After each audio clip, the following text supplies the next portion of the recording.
Hello Doge family, how are you today?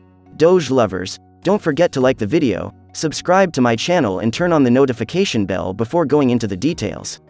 I work hard for the Doge family. I'm glad. We will grow Dogecoin together. What I say in my graphic predictions are always correct, friends. I hope it will be useful for you.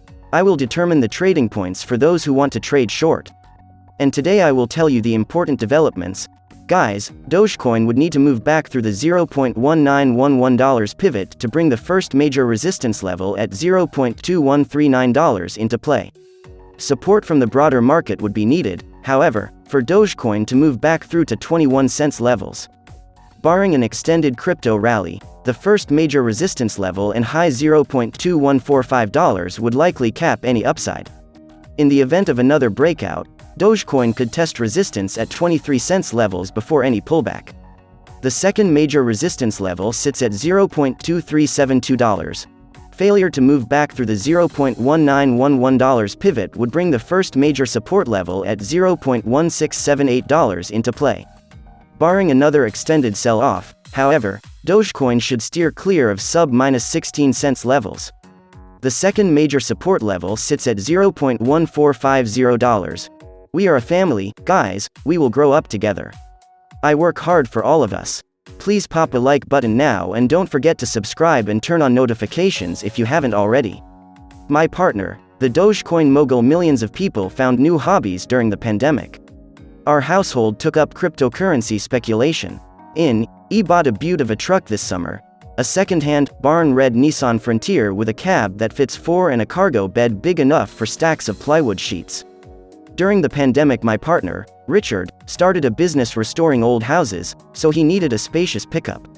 Our purchase was unremarkable, except that we paid for it with Dogecoin, a cryptocurrency that had little value or prominence at the start of the year. Cryptocurrencies exist only online, and Dogecoin is part of a jokey subgenre of these digital currencies, known as meme coins. Whereas Bitcoin, the world's first cryptocurrency, was created in 2009 with the libertarian goal of circumventing the authority of central banks and nation-states, Dogecoin was set up in 2013 as a parody of the ongoing crypto frenzy. You can now pay with Dogecoin in Coinbase Commerce. We tell you how it works. Elon Musk likes this. Dogecoin became the 7th cryptocurrency accepted as a form of payment on Coinbase Commerce, the e-commerce platform of the US exchange. Coinbase Commerce debuted as a partner at Sotheby's recently, when the renowned auction house first accepted cryptocurrencies as a payment option for a physical work of art. After a 14-minute bidding battle, the mysterious British artist Banksy's "Love Is in the Air" sold for $12.9 million. These could be paid in Bitcoin or Ethereum through Coinbase Commerce, but Sotheby's did not reveal if the transaction was completed with cryptocurrencies or not in the end. With more than 8,000 retailers in its catalog, in March 2020 Coinbase Commerce reported that total transactions processed on the platform exceeded $200 million. Unsurprisingly, Bitcoin is the crypto of choice for making payments, as product leader John Zettler says it is the currency that business customers are most familiar with and trust the most, jumped by 11.80% on Tuesday. Reversing a 1.84% loss from today, Dogecoin ended the day at $0.1905. Amidst the start of the day saw Dogecoin slide to an early morning intraday low $0.1684 before finding support.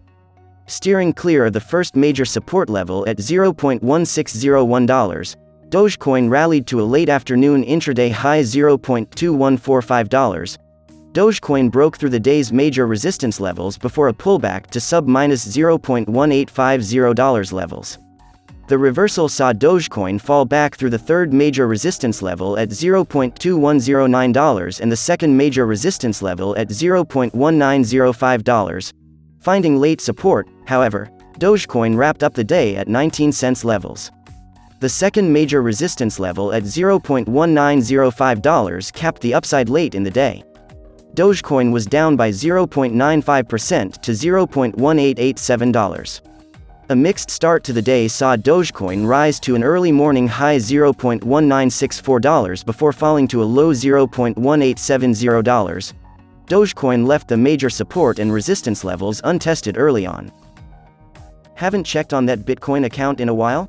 Your state could have it liquidated. If you know you have an old Bitcoin or Dogecoin account somewhere but haven't gotten around to digging up your login information, you may have a nasty surprise waiting for you. With the rise of cryptocurrency, 9 states have now adopted rules that include it as a form of unclaimed property, and several more are requiring or recommending that companies report their unclaimed virtual currency.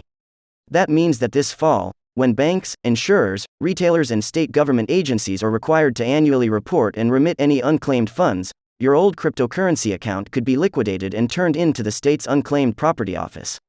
There are a lot of concerns about this possibility, not the least of which is the fact that liquidating a cryptocurrency account prevents the owner from realizing any future gains. But there's also a larger economic issue, says Christine Butterbaugh, a solution principal at the tax firm Sovos.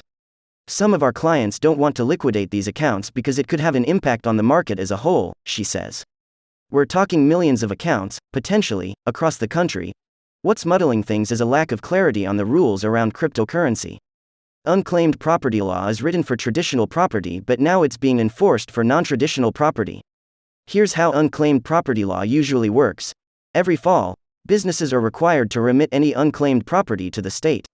For accounts and other financial instruments to be considered unclaimed, they have to be dormant for 3 to 5 years, depending on the state. That means the account holder hasn't accessed the account or responded to any communications. Once the account is deemed unclaimed, it gets transferred to the state's general fund. Now let's say you watched the meteoric rise of Dogecoin this past spring and decided to go hunting for those coins you invested in on a whim a few years ago. And when you finally tracked them down, you discovered your account was liquidated back in November, robbing you of thousands of dollars in potential earnings? You'd probably be pretty angry. Companies are in a really uncomfortable position because they're unsure whether or not they should be liquidating for fear of owner retribution down the road, says Butterbaugh. And then you have the state saying, you have to, even if it's not explicitly in the statute. States are also motivated to enforce unclaimed property laws because it's a revenue gain for them. Although the state keeps track of the amount due and the rightful owner can still eventually claim the money at any time, states in the meantime can use the money for their general operations.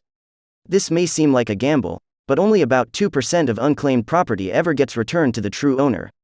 Delaware, home to more than 1 million companies, is one of the most aggressive states when it comes to auditing companies on unclaimed property law compliance and has secured hundreds of millions of dollars over the last decade in unclaimed property and fines. So, companies are stuck between not wanting to get dinged for non-compliance and being afraid to liquidate a cryptocurrency account. They want more clarity on what to do, and Butterbaugh says 2 places, New York and Washington, D.C., are working on a solution. I will keep you informed of developments as soon as possible. We've come to the end of the video, guys. I hope you understand what I want to say. Express your thoughts by commenting. Don't forget to like the video and subscribe to my channel. See you in the next video.